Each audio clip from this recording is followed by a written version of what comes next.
যে চাউল দেয় এই চাউল হয় না, জেলের তালিকা হিসাবে চাল কম হয়ে যায়, বিশেষ করে চাল আরো বাড়ায় দেওয়া উচিত।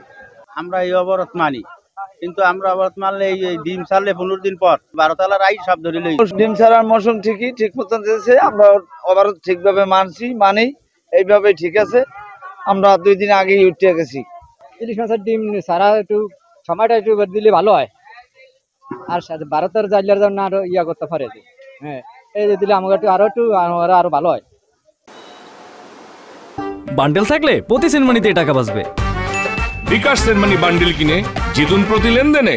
ইলিশ সম্পদ সংরক্ষণের জন্য টেকসই উন্নয়নের জন্য প্রতি বছরের এবছরও মা ইলিশ সংরক্ষণ অভিযান 4 অক্টোবর থেকে 25 অক্টোবর 22 দিনের জন্য আমরা সরকার তারিখ নির্ধারণ করেছে। সেই অনুযায়ী মৎস্য দপ্তর প্রশাসনের সাথে সকলে আমরা প্রস্তুতি সম্পন্ন করেছি। আমরা এই 22 দিন ভালোভাবে কাজ করব এবং পাশাপাশি এই 22 দিনের জন্য যে সকল জেলেদের যারা মাছ ধরা থেকে নিবৃত্ত থাকবে তাদের জন্য সরকার থেকে বিজিএফের ব্যবস্থা রয়েছে।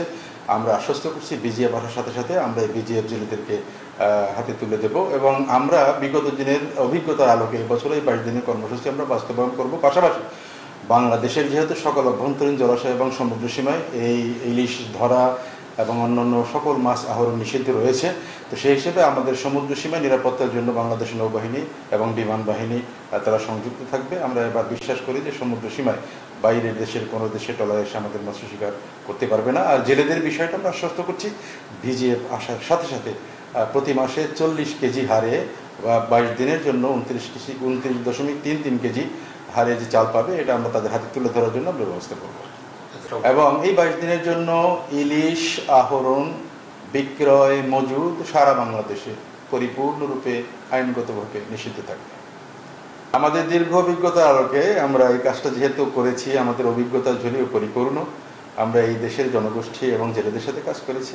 আমরা বিশ্বাস করি বিগত দিনের আলোকে এবছর আমরা 22 দিনের কর্মসূচি সকলের সহযোগিতা নিয়ে সুন্দরভাবে বাস্তবায়ন করব।